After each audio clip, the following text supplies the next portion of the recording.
Assalamualaikum warahmatullahi wabarakatuh. Kembali Salam. lagi di podcast Fakultas Usuluddin dan Filsafat UIN Sunan Ampel, Surabaya. Saya Azizah Tuzahra yang akan menemani teman-teman dalam diskusi inspiratif pada hari ini.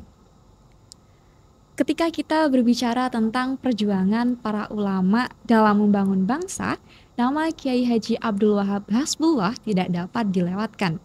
Beliau bukan hanya seorang ulama besar, tetapi juga pejuang yang menanamkan semangat nasionalisme dalam berbagai bentuk. Salah satunya melalui karya syair-syairnya.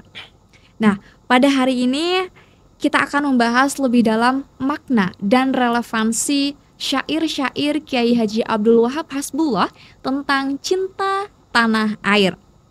Dan kita sangat beruntung karena pada hari ini telah hadir bersama kita Bapak Dr. Ainur Rafiq Al-Amin SH MAG yang telah banyak menulis sejarah tentang Kiai Haji Abdul Wahab Hasbullah. Mari kita sapa beliau terlebih dahulu. Assalamualaikum warahmatullahi wabarakatuh. Apa kabar Pak Dr. Ainur? Waalaikumsalam. Kabar baik Mbak Azizah. Alhamdulillah, semoga selalu sehat dan dalam lindungan Allah Subhanahu wa taala. Terima kasih Bapak sudah meluangkan waktu untuk hadir pada podcast hari ini.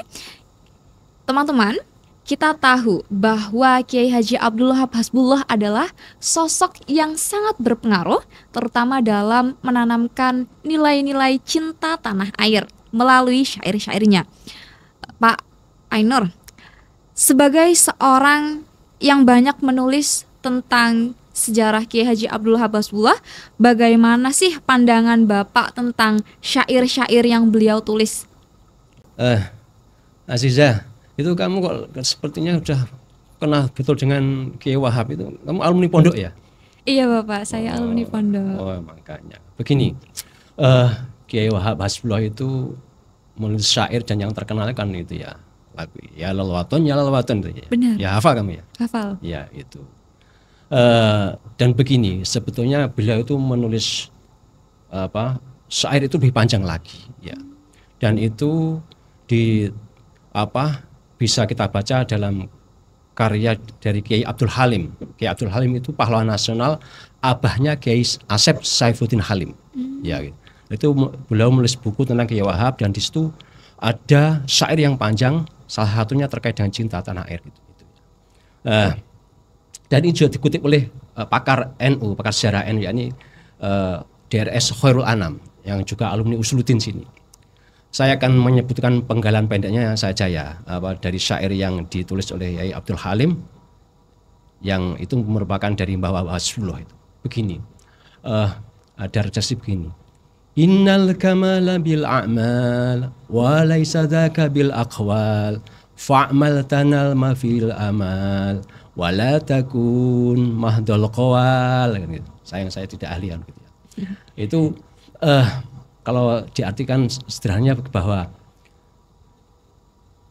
kesempurnaan sesuatu itu bila ada bukti kerja ya. Maka jangan hanya bicara saja.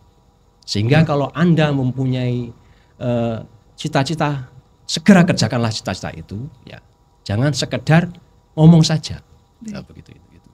Nah, ini tentu terkait pada waktu itu terkait dengan bagaimana kita bisa merdeka. Itu gitu konteksnya. Bagaimana kita bisa merdeka. Di situ syair ini ada unsur ya, ada diksi kamal, ada diksi akwal, ada kowal, ada amal, ada amal. Ya. Kalau kamal itu kan kesempurnaan ya. Kalau akwal itu ucapan-ucapan. Kalau kowal itu juga ucapan-ucapan atau kasirul qaul ya. Banyak ucapan saja gitu ya. Kemudian ada amal itu tindakan, kalau amal itu cita-cita. Ya, dalam konteks ini adalah cita-cita bagaimana kita ingin merdeka, bebas dari penjajahan. Ya begitu. Jadi ini pembuatan syairnya itu sebelum kemerdekaan ya Pak? Iya. Dan syair beliau ini kan tentu memiliki konteks pada zamannya sendiri. Nah, menurut Bapak, bagaimana kita dapat mengkontekstualisasi syair ini di era sekarang? Apakah masih relevan untuk membangkitkan semangat nasionalisme generasi muda saat ini? Nah, begini ya. Jadi prinsip dasarnya kalau dari syair itu adalah keseimbangan gitu ya. Kalau dalam ayat Al-Quran kan ada ayat surat apa itu? Surat Ar-Rahman ya. Wa sama'a rafa'aha wa wadu'al mizan alla tadghaw fil mizan. Ya. Bahwa Allah itu telah meninggikan langit ya dan menciptakan keseimbangan, dan janganlah kau merusak keseimbangan itu. Artinya kalau dalam konteks ini bahwa Wahab itu memberikan wawasan bahwa kita itu harus seimbang antara ucap dan tindak. Ya, generasi muda harus seimbang dalam ucap dan tindak. Jangan sampai ada seorang pemimpin yang tentu punya otoritas dan legalitas gitu ya. Kemudian dia sering bilang kerja, tapi kalau tidak punya visi yang bagus, maka tentu itu akan membingungkan, atau bahasanya anak sekarang itu membagongkan ya, dan bisa jadi berpeluang inkonsisten, dan tentu ini akan merugikan rakyat kalau hanya ucapan saja tapi tidak punya visi besar. Itu yang pertama. Kemudian yang kedua, sebaliknya dari tadi, kalau banyak ngomong, atau kalau orang-orang mengatakan omon-omon gitu ya, banyak ngomong omon-omon tapi tidak ada tindakan, atau malah tindakannya itu omongnya A, tindakannya B, maka itu sama saja juga akan bisa memberi pengaruh yang tidak bagus kepada kepimpinannya, kepada rakyatnya, dan wabil khusus kepada Gen Z dan Gen A. Saya sering suka menyebut Gen Z gitu ya, Gen Z dan Gen A gitu. Seperti itu.